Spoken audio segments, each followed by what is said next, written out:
My friends, last week was a total game changer for this model because we have successfully set the tone for it. Weathering the lower hull as the very first thing can give us a very good idea about the remaining parts of the model, and that's what we're gonna focus on tonight. And it's gonna be huge because we're about to apply pinwashes, among other things, and it's safe to say it's gonna change the model a lot. I think. Let's continue where we left off in the previous episode, with more mud and dirt. Well, sort of. Here we have some crushed dry leaves. Here's dried seagrass cut into small random lengths. And here's of course dirt from my garden. It's been a while since we used real debris for weathering. The last model was the Yak Tiger if I remember correctly.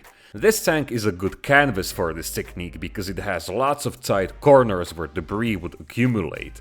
I simply piled up these ingredients in random amounts, not worrying about their shape or placement. That's because I'll fix them in place with VMS ballast freeze, which is acrylic and unlike gravel and sand fixer for example, it doesn't damage the paint. This means I can fix and position the debris in one step. I just find the product slightly on the thicker side, so it's better to add a drop or two of tap water to make it less voluminous. Because it doesn't melt the paint underneath, it's possible to move it around the surface without any issues, and of course blend it so to say with tap water if needed. The only con of this glue are very visible glossy tide marks. Back on the Yak Tiger I covered them up with pre-dusting, but now I wanted to use a more sophisticated approach. A good quality varnish can get rid of those and VMS Flat is just excellent for the job. Okay, I know what you might be thinking. I said numerous times on this channel that I never put any varnishes on my models after the initial painting is finished. One of the reasons is that all paints, pinwashes, rust tones and whatnot create their own unique textures which make the model more authentic. But remember, there's nothing on this model so far. It's just post-shaded, varnished with satin clear and... well, okay, there's chipping, but that's just acrylic paints. So, no enamels, no oils, no exciting textures to destroy. How cool is that? Probably not much, but it made me feel very smart. Now you wouldn't even tell all this stuff is firmly glued to the model, it just looks like it's chilling around. So let's continue with more pre-weathering effects because there's no chill on this model. Chipping fluid, because my pre-dusting is always over chipping fluid. It didn't used to be like that, but once you try it out, there's just no coming back. To make extra sure the dust will be removable the way I want it, I like to apply 2 coats of this potion. Of course waiting for the first layer to fully dry before applying the next one. As for the dust color, I'm using the same one like in the previous episode, mixed from Tamiya Buff and German Grey.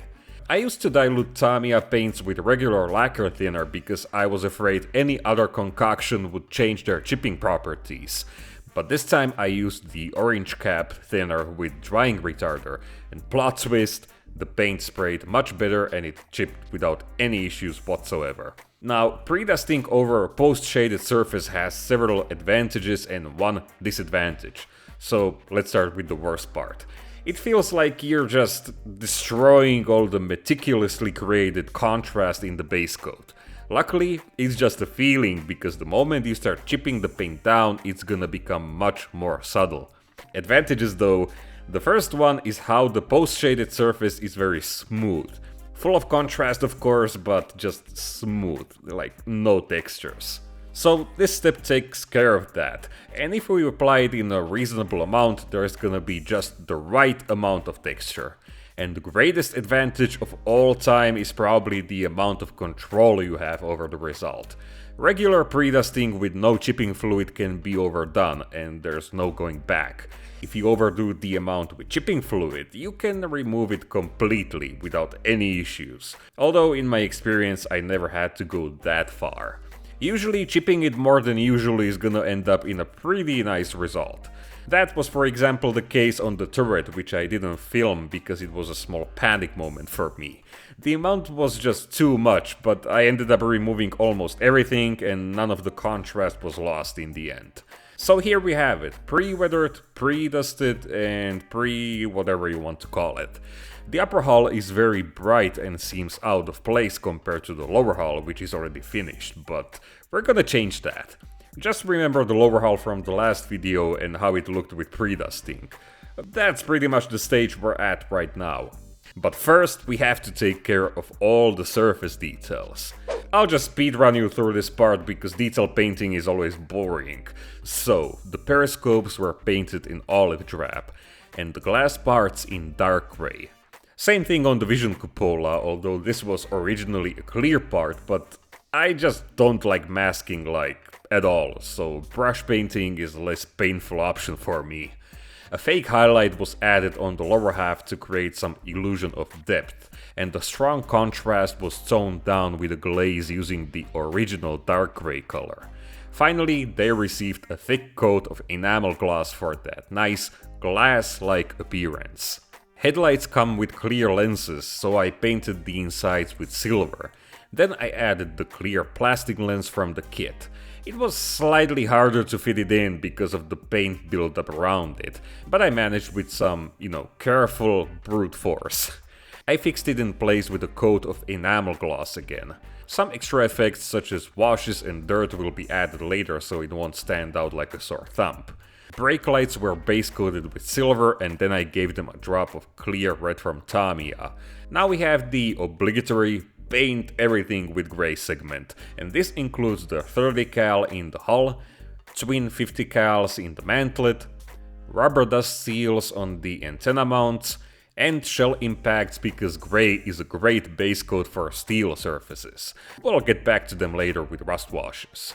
Tools on US armor were completely painted with olive drab.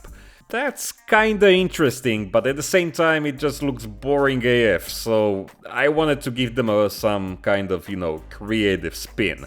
Tools usually give any tank model a nice splash of color, especially when their wooden handles are painted properly, using old wood and Iraqi sand from Vallejo, for example. So, giving them some heavy chipping should give us the best of both worlds. Metal parts were either painted black or olive drab. I kept them in olive color because it'll contrast more with the dark grey steel chipping and the subsequent rust wash. I almost forgot to bring out all the weld beads which I so painstakingly recreated in the construction video, and because welds on tanks don't corrode, they received some subtle chipping with silver. Only the most exposed ones though, such as on the roof of the turret. As you can see, I remember to do this later because there are some pinwashes applied already. So let's take care of those now because they're gonna completely transform the entire model. Last time I used enamel washes on the Panzer II, and to change things up a little I mixed them from oil paints this time. Abteilung oils need to be drained from linseed oil on a piece of cardboard, otherwise they might dry into a glossy finish, which is no good. But once they're bone dry, they work beautifully. I already got overly excited about oil paint washes before in one of the Yak Tiger episodes, but then I was sort of, undecided, and I kept switching between enamels and oils just for the sake of it. But now I was reminded of one thing which I already mentioned before. When you're blending an enamel wash, it's all or nothing. You're not really blending or feathering it, it's more like you're just, removing the excess paint. But with oil paints, you are blending it, which results in much smoother and more subtle and authentic looking results. You can also vary the intensity with ease, which is very helpful when you're outlining different details. I wouldn't like to apply a wash with the same intensity in a panel line and over a casting imperfection on the turret, for example. And the last advantage is the smooth blending. You can actually create smooth dirt passes with the pinwash, be it stains, streaks, dirt accumulations, you name it, it can be done all in one step. And I'm very glad I chose oil paints for this specific model because I was able to bring out its different textures, which is a good thing. right? Otherwise, what would be the point of all the texturing if it wasn't even noticeable in the end? Oh, and did I tell you about another cool thing about oils? If the effect seems too sharp, you can take a completely dry brush and feather it even further. Try getting blended like that, enamel washes. And now, with the pinwash pretty much completely out of the way, I'm gonna smoothly ease you into the next stage where we are gonna play with oil paints even further. The shell impacts have been post-shaded, chipped and base coated. To further enhance their look, I blended a black-brown oil paint around them to simulate that burnt effect which is always present around any kind of shell impact. Another dark oil paint blending took place on the tools. This is how I always add more contrast on tool handles. Just a random, non-specific dark brown oil paint which is completely up to your own taste. You just put that around tool clamps and buckles and blend it. Not only it adds more contrast and fake shadows, but it also makes the handle more dirty and, grimy. And okay, I know, I've been simping for oil paints a lot in this video, so to balance things out a little, I'm now switching back to enamel washes, specifically to my all-time favorite streaking rust effects and light rust wash from Ammo. I've also blended some rust zones over these small pipes. Okay, I don't have a PhD in T29 lore, but I think these are exhaust from the turret motor and from an independent heater. The same thing was done inside hatches. These are high traffic places where lots of wear would be present, and once again, they're gonna look pretty heavy metal once I polish them with graphite, but that will have to be done in another video. Impacts also corrode very fast, and I took advantage of this moment and blended some of that rust over the chipping as well. This represents the spalling damage which occurs when the AP shell gets shattered on the surface. However, I'll blend some more rust tones over the largest chips which are strewn all around the model, but I'll have to keep that for the next video because I'm kinda running out of time for this week. The last small but kinda important thing I'll take care of for now is the leather padding.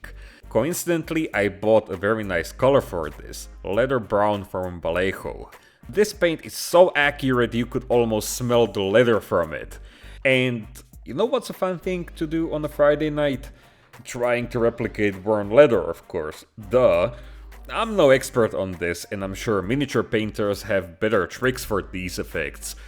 But flat earth is lighter than leather brown, which makes it ideal for the superficial leather chipping. Yeah, I've already done chipping on a figure, and now this. Everything deserves to be chipped, I guess. The lightest and deepest at the same time, chipping was done with old wood. Yeah, I know, using a wood color on a leather surface, but let's just not get hung up on names, okay?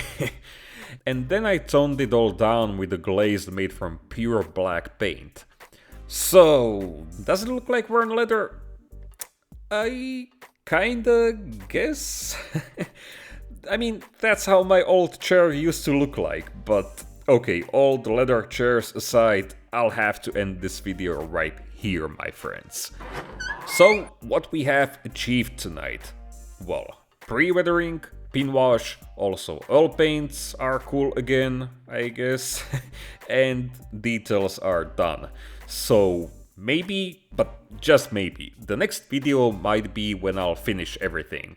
I don't know, because there's still a lot to do. I, for example, haven't even touched those enormous exhausts on this thing, and I also need to paint the stowage and add some additional rust tones here and there, and of course finish the weathering with some darker mud tones on the upper hull and some grime and fuel stains.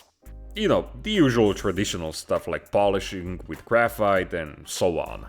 Anyway, my friends, thank you for watching. If you like what you saw, leave me a like, dislike if you disliked it, and obviously if you want to see how this model evolves further, then make sure to drop by the next week. And even more obviously, a huge shout out to my patrons who make this weekly show possible with their continuous support. I truly appreciate it a lot, my friends. And wanna know what's really cool? all the extra stuff that I keep posting on that Patreon page of mine. There's stuff like frequent, almost daily updates from all my models, so you could probably see how the model looks finished. There's 1 week early ad-free videos, so you could immediately watch the next one right now. There's DMs, so we can get in touch. There's these super nice studio photos which you can download in full resolution. And of course downloadable 3D models made by yours truly, which might come in handy if you have a resin 3D printer and you want an unlimited supply of MG34 or 30 cal ammo canisters, but other small things as well. Anyway, that's gonna be it for this week, my friends. I apologize if it wasn't too much because I'm kinda trying to fix up my completely broken work schedule without taking a week off, so I hope that's okay with you. And thanks again for watching and all your support. You always make my day every week, so I hope I'll see you again next one. And until then, stay safe, stay awesome, and have fun. Cheers, my friends.